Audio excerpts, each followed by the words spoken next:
So kung papansin nyo, parehas silang Japanese bobtail. Kaya sila ginawag ng Japanese bobtail kasi yung tail nila is maiksi.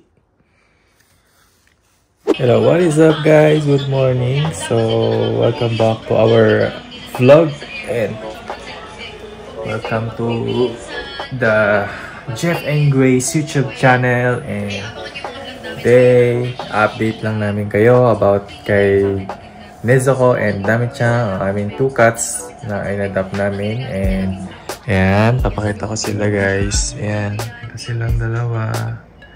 So, nakakapag-settle naman na silang dalawa. It's been a month. And medyo na-adapt na nila yung environment ng bahay. At dito sila nakatira sa baba. Tapos ayan yung stretching post nila.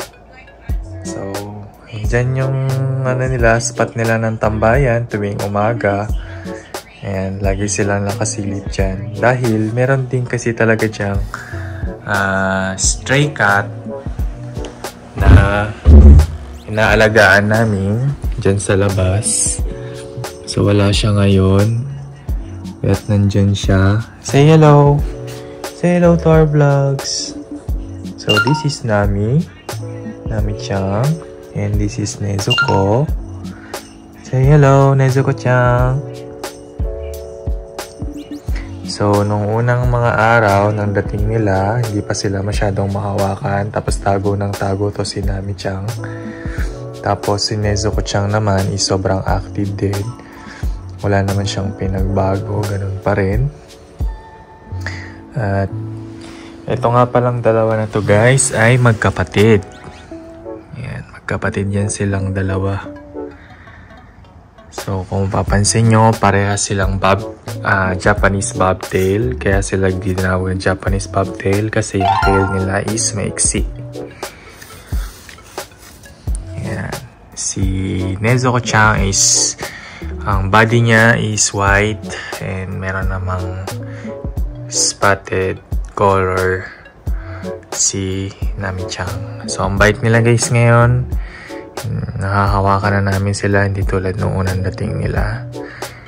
Ayan. So, ayan. Naglalagas po ang kanilang buhok. Ayan. Situation namin dahil meron na kaming mga alagang kuting. Tuwing umaga, pinapakain namin sila so kakatapos lang nila kumain. Tapos sa gabi naman, bago kami pumasok, papakainin namin sila. So vice versa lang kapag pang umaga kami, ganun din ang gagawin, umaga at gabi. Ayan. So,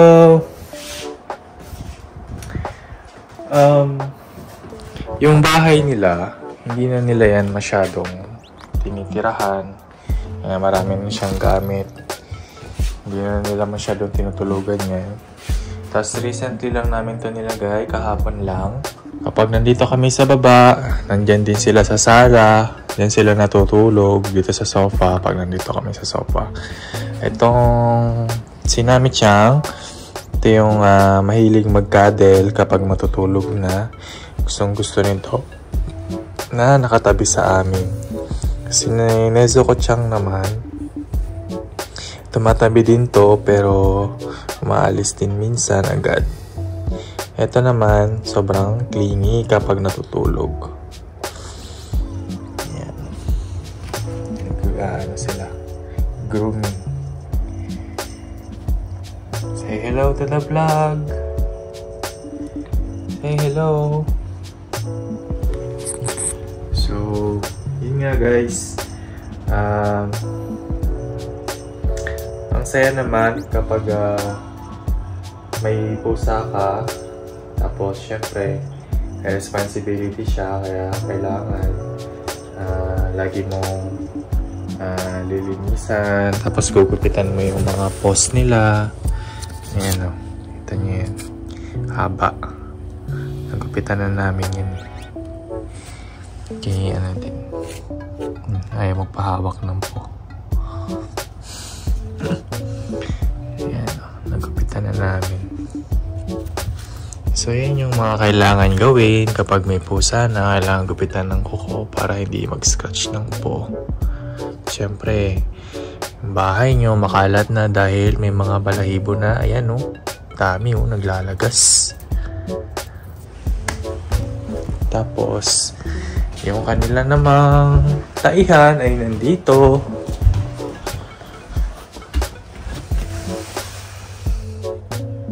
There. Ito yung kanilang banyo. Ayun o, meron silang doon ihi. Dati doon siya nakalagay sa likod, pero pag kumakain kasi kami, syempre nakikita namin silang dumudumi dito, kaya nilipat namin doon. Yes, ito yung kanilang scratching post. Say hello. Hello to the viewers. Ching, chika chika chika ching. So, yun nga. Masasabi ko sa first month nila dito sa bahay is nakakatuwa na meron kang mga alagang sumasalubong kapag galing ka ng trabaho. Tapos pag wala ka namang magawa sa bahay, meron mga nagtatakbo ang mga puting. So nung una, ang worries namin is baka magkalmot-kalmot sila dito sa bahay. So far, ang mga nadali lang naman nila is yung mga nasa hagdan. Like, dito, nadali nila. Kasi lagi silang nakatambay dito. Yan, ito yung ano namin, parang countertop ng hagdan. So, alam niyo naman ang mga pusa, gusto nilang laging nasa matataas na lugar. Kaya lagi sila nakatambay dito. Tingnan nyo, akit na yung dalawa. Ayan. Ayan na, tiyan. So, gusto nilang nakatambay dito. Tapos, yung mga ano nila, kung nakikita dito sa video. Ayan o. Ang kuko nila bumabaon. Kapag nandito sila sa taas. Ayan o, haba. Tapos, minsan, kumakapit sila dito. Ayan, try niyan. Tumalon siya, di ba? Ayan. So far dito sa side na to, wala namang gasgas. Ayan. Tuwang-tawa sila dito sa ano na to, countertop ng hagdan namin. Kaya, hinahayaan na lang din namin.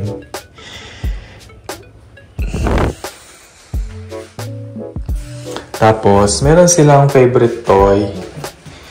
Sana yung toy nila, babe?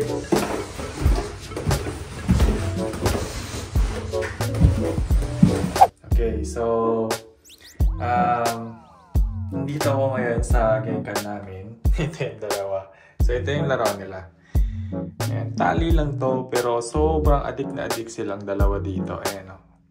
Si namin siya, ay si Neza ko siya. Agitated na. So, lalawin natin sila. Papakita ko sa inyo guys kung paano mag-entertain ng pusa.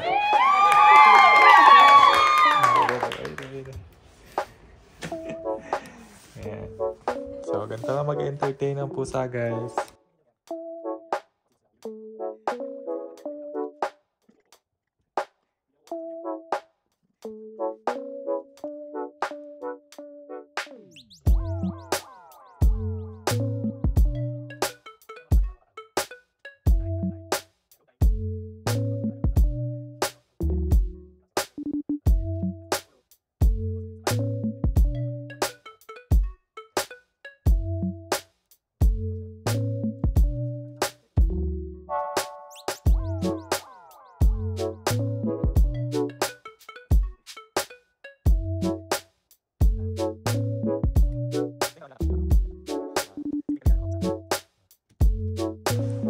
Binila namin sila ng mga toys na ganito. Ayan o. Fish pa yan. Yung mga balls yan na merong ano sa loob. May kiling-kiling. Sa ganito lang maaari. Tapos, sa ganyan lang pala sila maaari ko. Tali. Yung mga ganito pala iran. Masaya na sila guys. Ganyan-ganyan lang. Tapos, pakita ko sa inyo yung dati nilang kwarto. Nilang headquarters. Before sila nagsettle sa buong bahay. Ayan. So, sorry for the mess. Ayan yung dati nilang tirahan. Ito yung gaming room. Favorite din nila tong lugar na to. Ayan. Ito yung gaming room ko. Favorite nila yung lugar na yan. Dahil dito sa carpet. Dahil dyan. Kaya nila favorite. Tapos ito. Nung una namin silang pinakawalan. Ito yung pinakauna nilang parang naging comfort zone. Ayan. Kaya marami na siyang mga bakat ng kuko nila. Pero hindi naman nasira yung kahoy. Meron lang parang naging design na din. Ayan o. Parang naging siyang naging design. So,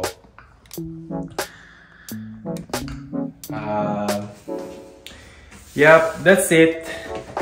If you guys have any questions about dito sa ating mga pusa, feel free to ask kung anong mga gusto nyong malaman. Kung paano ba sila nag-settle dito sa bahay. Kung paano namin nakuha yung loob nila. Yung mga kind of questions na kung gusto nyong before kayo mag-alaga ng pusa. Mga ganun. Kumbaga. So, yep, that's it. So, medyo natagalan yung update natin about dito sa mga pusa dahil hindi ko alam kung paano ko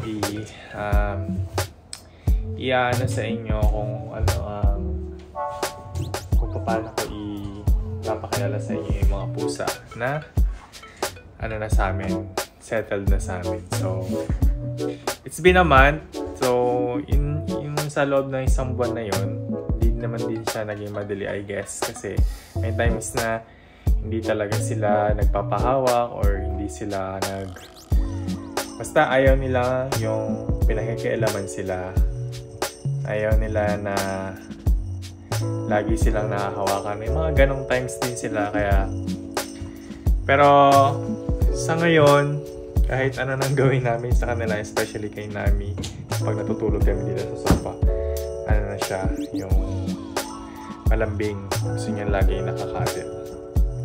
So, thank you for watching, guys. So, let me know kung meron kayong mga questions about sa ating mga alagang pusa. At kung meron kayong gustong malaman about sa pag-a-adapt ng cats, let me know. Peace!